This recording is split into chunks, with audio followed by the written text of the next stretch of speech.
Hello everybody and welcome to That's Football. Where is Arsenal's title challenge now? Mikel Arteta described it as chaotic. Has it thrown Arsenal's title hopes into chaos? Well, I've got the light blue background mainly because I think Man City, it is advantage Man City, and maybe secretly it always has been, but Arsenal still have got a great chance, and I've been very vocal about the fact that I want Arsenal to win this title, and the fact that drawing at Anfield is seen as a disappointment just shows you how hard it is to win a title against Manchester City, who I look at the league fixtures, we'll go through them in a minute, and I think they could win every single game, whereas Arsenal have got to play Brighton at home, Chelsea at home, Newcastle away, Man City away, and they've basically just got to keep winning.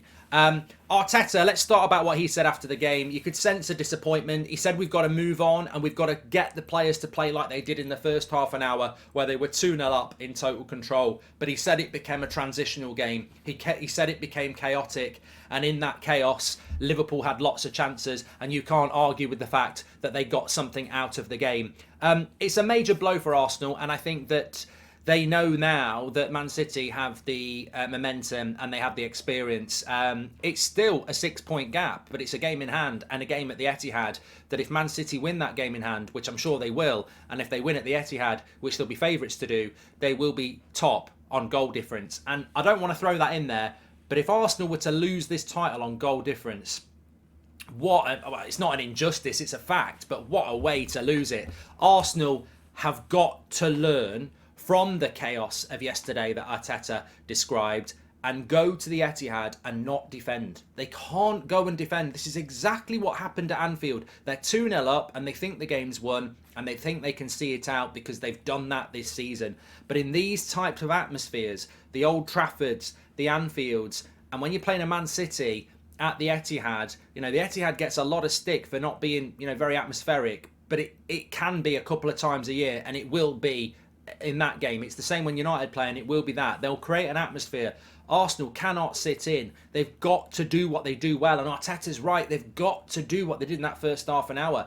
Get on the ball, be confident on the ball, and play their game. Don't sit in, because the carrot that's dangling in front of Arsenal is the opportunity that I think might not be there next year. I think Arsenal will still be there next year, but I think the league is going to be a very different place next year. At some point, Newcastle, Chelsea, Man United are going to come through. Man City are going to stay. Liverpool could come back into it. It'll be a harder league for Arsenal to win. They might still be able to win it next year if they don't win it this year, but the opportunity to grab it now, you can't let it go. You can't let it slip, even though that's a terrible word to use because we know that Gerrard's Liverpool did let it slip. I don't think Arsenal have done a lot wrong. I don't think they've done a lot wrong. I think this is just the momentum of what Man City do. Liverpool have been in this position with them. Man City do not slip. They do not make it easy. The games that Man City have got, I can't see them losing a game. I can't see them drawing a game. It looks like they're playing bloody West Ham at home every week. It's ridiculous what their run is compared to Arsenal.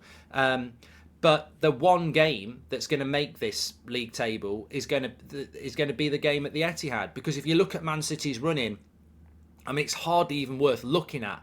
In the league, they've got Leicester at home, they've got Arsenal at home, then they've got Fulham away, who have, without Mitrovic, have seemed to have lost their way. West Ham at home, Leeds at home, Everton away, Chelsea at home, and Brentford away. I just don't see a logical game where Man City are going to drop points. They just look like they're going to win every single game, and that's going to take them to about 95 points.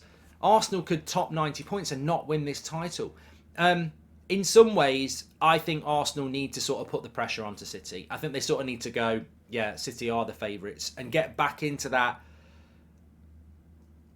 mindset that they are the underdog, because they are the underdog. And I think the pressure of being the favourite is not something that Arsenal need to have here. Man City are the favourites. I said Man City would win the league at the start of the season. I still think they're going to win the league. I want Arsenal to do it. I think Arsenal can do it. I think they fell into a trap yesterday, but I don't think anybody can be critical of them. I think it's remarkable where they are this season and how consistent and good they've been this year. It's an amazing, amazing achievement, whatever happens with Arsenal. But they need to refocus and go again, because yesterday they're 2-0 up and Arteta's right. They allowed a game that they were in control of to become chaotic. And when it's chaotic, you're not in control. And I think a lot of it comes down to that clash between Trent and Xhaka.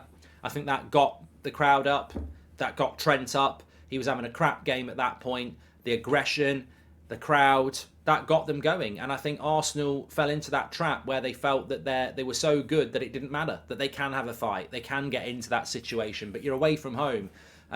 Your job is to keep the crowd frustrated with Liverpool, not to get the crowd against you. And I think from that point, the game started to slip away because the crowd just never stopped. And we heard it. We know what Anfield can be like. So Arsenal need to learn from that and have a really good plan for the Etihad. Now, Man City have got a lot of games to play. They've got Champions League games.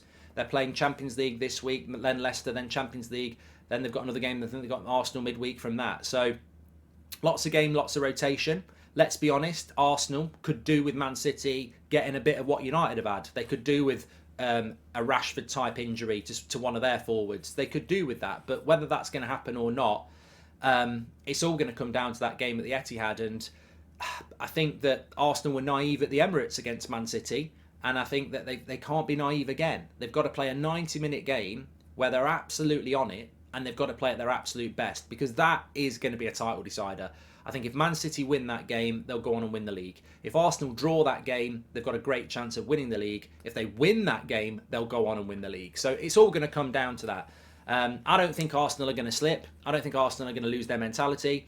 I don't think a draw at Anfield's a bad result. I think it's a good result. I just think it's just, as I say, an absolute sign of how dominating Manchester City are. If you're going to win the league from Man City, you have to do something, godlike in a footballing sense. Look at what Liverpool did to win it. You've got to go and absolutely obliterate the league consistently, because they just... I think Man City have been vulnerable this year, and yet they're still going to probably get 95 points. How can you describe a team as vulnerable and going through transition, which they are? I think they are. I think Haaland makes them play very different. They're going to still get 95 points. That's how dominating this Manchester City side is. And that's what Arsenal are up against. I don't think it's over for Arsenal. I just think it's a sign of what they're up against. They need to collect, they need to learn, and they've got to go to the Etihad with a plan. And I think the plan against Man City is, you've got to go and score. You've got to go and get at them. You've got to go and express yourself, because if you sit back, they'll devour you. And if they devour you, they'll win the league. And that's what it's all coming down to. Get your comments in below. Where is this title race going? Let's have a look at what you want to say. I just finally want to talk about this linesman incident at the game yesterday where he's flicked the arm. I've watched it. There's people coming out saying the linesman should get a ban. At the end of the day, I've watched it. I joked about an 8-match ban because of what Mitrovic had. But at the end of the day, when you look at it, Robertson goes over to the linesman and puts his hands on him first. If that linesman gets a ban, Robertson gets a ban. Not as much, but watch it back. I first thought Robertson talks to him and he flicks the elbow, in which case he probably should never linesman again. But it looks to me like Robertson goes up to him, puts his hands on his arm, and he's flicked him off to get him off. And it's caught him. He's not looking to hit him in the elbow. It's a reaction, is what I'm trying to say. He's not looked at him and gone like that. This ain't Ben Thatcher time. This is literally, he's thrown his arm up and he's caught him in the face. So, I think officiating's been really bad, but I don't want to see that linesman thrown under the bus just because we don't like VAR. At the end of the day, there probably needs to be some sort of action taken, but I don't think he needs to be thrown under the bus, because ultimately it's another player putting their hands on the referee again, or a linesman again, which really, that's what we want to stop.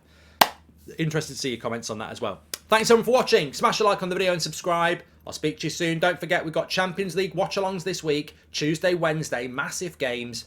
Bayern against Man City and Chelsea against Real Madrid.